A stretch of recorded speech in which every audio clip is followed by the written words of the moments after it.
여호와 샬롬 8월 24일 목요일 원폰티 큐티에 오신 여러분을 주님의 이름으로 사랑하고 축복합니다. 오늘 우리에게 주신 생명의 말씀은 창세기 14장 17절로부터 24절 말씀입니다. 함께 합독하겠습니다. 아브라함이 그돌라오멜과 그와 함께한 왕들을 쳐부수고 돌아올 때에 소돔 왕이 샤의 골짜기 곧 왕의 골짜기로 나와 그를 영접하였고 샬렘 왕 멜기세덱이 떡과 포도주를 가지고 나왔으니 그는 지극히 높으신 하나님의 제사장이었더라. 그가 아브라함에게 축복하여 이르되 천지의 주제이시오 지극히 높으신 하나님이여 아브라함에게 복을 주옵소서. 너희 대적을 내 손에 붙이신 지극히 높으신 하나님을 찬송할지로다 하며 아브라함이 그 얻은 것에서 10분의 1을 멜기세덱에게 주었더라. 소돔 왕이 아브라함에게 이르되 사람은 내게 보내고 물품은 내가 가지라. 아브라함이 소돔 왕에게 이르되 천지의 주제이시오 지극히 높으신 하나님 여호와께 내가 손을 들어 맹세하노니 내 말이 내가 아브라함으로 치부하게 하였다 할까 하여 내게 속한 것은 실한 오락이나 들매끈 한 가닥도 내가 가지지 아니하리라. 오직 젊은이들이 먹은 것과 나와 동행한 아스넬과 에스골과 마므레의 분깃을 제할지니 그들이 그 분깃을 가질 것이니라. 아멘. 천지의 주제이시오 지극히 높으신 하나님이란 제목으로 담임 목사님 큐티 인도해 주시겠습니다. 할렐루야. 네, 오늘 8월 24일 목요일 창세기 14장 17절에서 24절을 통해서 우리 신앙의 원형을 보게 됩니다. 그것은 뭔가 하면 우리가 조카 롯은 사실은 믿음으로 출발했다는 흔적이 없어요. 아브라함의 약간의 불안함 때문에 자기를 지켜줄 어떤 보호자로서 조카 롯을 택했다 이렇게 말해 볼 수 있겠어요. 결국은 하나님은 부른 사람은 아브라함 개인입니다. 아브라함의 패밀리를 부른 게 아니라 아브라함을 불렀죠. 그래서 데라는 하란에서 죽고 그리고 나서 가나안으로 가게 하고 롯은 결국은 애굽을 갔다 온 다음에 불가피한 갈등 관계에서 롯을 먼저 떠나보내는 양보를 함으로 아브라함이야말로 진정으로 하나님을 좇는 믿음의 행보를 하게 된 것이죠. 자, 소할 땅을 택하여 간 롯은 몇 년이 지나지 않아서 그돌라오멜 연합군에게 패함으로 그들은 다 재물도 빼앗기고 포로로 잡혀가는 신세가 됐습니다.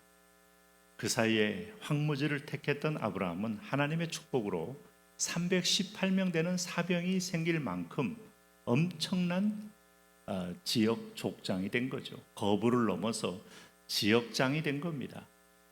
아브라함이 이 소식을 듣고 즉시로 오늘 조카 롯이 포로로 잡혀있는 그돌라오멜 군대의 지역으로 공격을 감행합니다.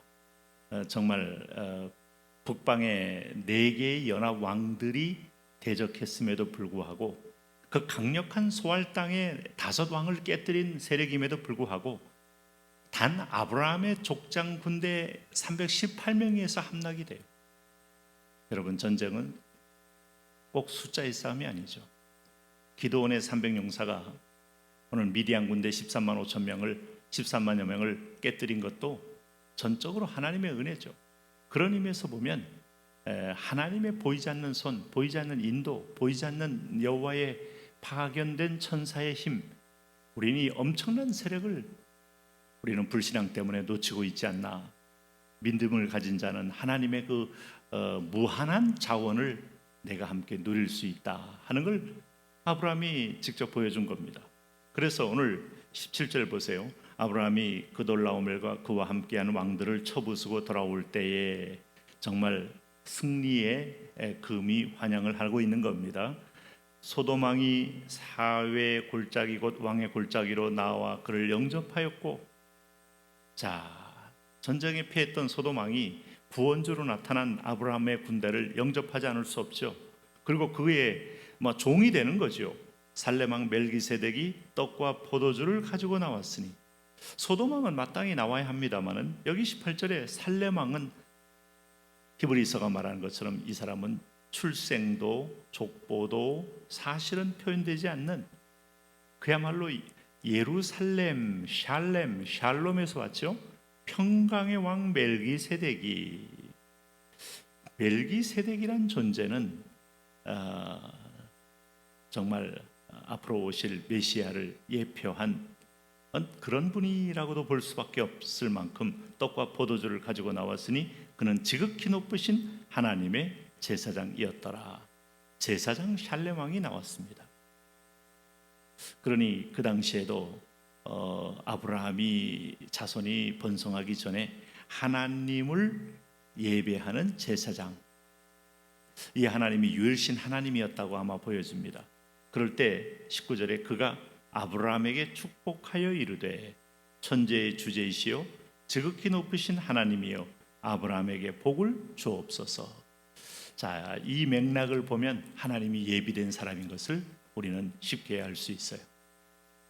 세상에 나 홀로만 있는 게 아니고 하나님은 곳곳에 또 다른 나를 돕기 위하여 하나님이 준비된 종들을 준비시켜 놨다는 걸 알 수 있어요. 고넬료가 비록 예수 그리스도의 이름을 고백하지 못했어도 하나님께 기도와 구제와 기도가 상달되고 경건한 사람으로서 그때 그 하나님은 바로 우리가 믿는 그 하나님을 섬긴 것이죠. 아마 그는 예수 그리스도를 문자적으로 의식을 못했어도 구약에서 말하는 그 예언적 예수 메시아를 통하여 하나님을 만났으리라고 믿어집니다. 그러므로 여기 20절 보세요. 너희 대적을 내 손에 붙이신 지극히 높으신 하나님을 찬송할지로다 하매 아브라함이 그 얻은 것에서 10분의 1을 멜기세덱에게 주었더라. 이 대목이 참 이 최초의 11조의 장면인과 동시에 아브라함이 하나님 백성이 된 자녀들이 어떻게 살아야 하는지를 보여주는 원형이다, 이렇게 말할 수 있어요.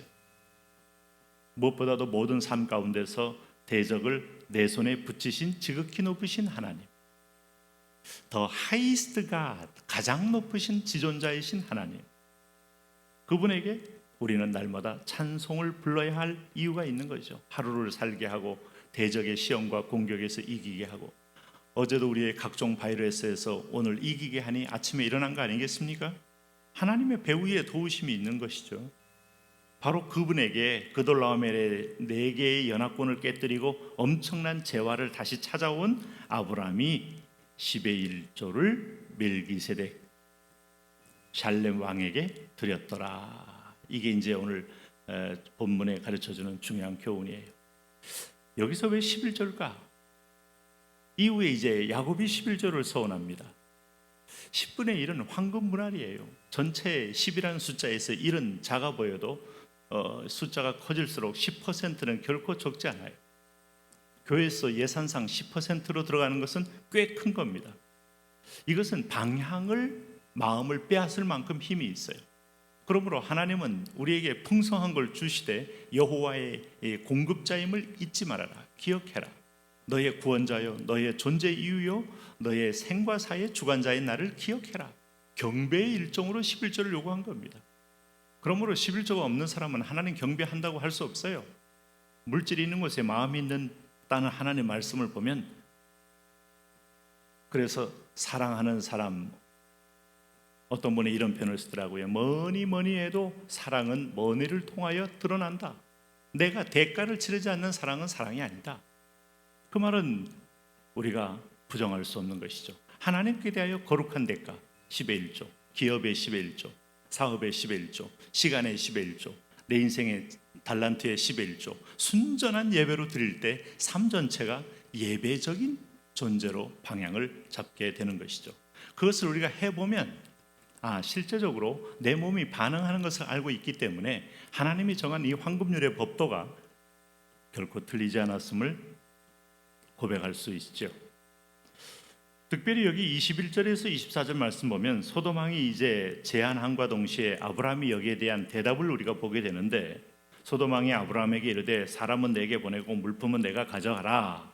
자, 아브라함이 수고했기 때문에 대가로 주는 겁니다. 그랬더니 22절 아브라함이 소돔 왕에게 이르되 천지의 주제시요 지극히 높으신 하나님 여호와께 내가 손을 들어 맹세하노니 내 말이 내가 아브라함으로 치부하게 하였다 할까 하여 내게 속한 것은 실 한 오락이나 들 매끈 한 가닥도 내가 가지지 아니하리라. 아브라함이 부여하게 된 것은 소돔 왕이 자기의 빼앗겼던 재산을 아브라함에게 줬기 때문에 부여해졌다. 이 소문 듣기 싫은 거예요. 나는 지금 전적으로 롯을 보내고 나서 황무지에서 318명을 가지고 그돌라오멜 4개의 연합군들을 깨뜨리고 돌아온 하나님의 사람인 거예요. 아브라함은 이제 소속성이 분명해요. 정체성이 분명해요. 우리가 하나님의 이름이 흐려지는 부분에 대하여 조금도 그는 열어줄 마음이 없어요. 아브라함의 믿음이 많이 자라고 있지 않습니까? 우리도 첫 출발할 때 아버지 데라를 모시고 가고 조카 롯을 대동하고 갈 만큼 불안감이 나를 감쌌을지라도 믿음과 불안은 반대입니다. 어느 순간에 하나님을 만나고 하나님을 체험하고 난 다음에 믿음이 자라는 것을 알 수 있어요. 아브라함의 내면적 성숙이 지금 돋보여지는 대목이에요. 오직 젊은이들이 먹은 것은 나와 동행한 아넬과 에서울과 마므레의 분깃을 제할지니 그들이 그 분깃을 가질 것이니라. 매우 합리적이죠. 이 전쟁 때문에 먹은 것은 그들이 먹었으니 제해해 주고 나머지는 다 내가 가져라. 이렇게 말하므로 아브라함은 그야말로 쿨한 믿음의 행보를 걷습니다. 오늘도 우리가 하나님을 믿는 자녀의 태도와 그리고 우리가 10의 1조라는 첫 번째 대목을 만나면서 어떻게 인생의 방향을 잡고 살아야 하는지를 다시 확인하고 결단합니다. 하나님, 오늘도 하나님 말씀의 법대로 우리가 하나님과 매어서 승리하게 하여 주옵소서. 예수님 이름으로 기도합니다. 아멘.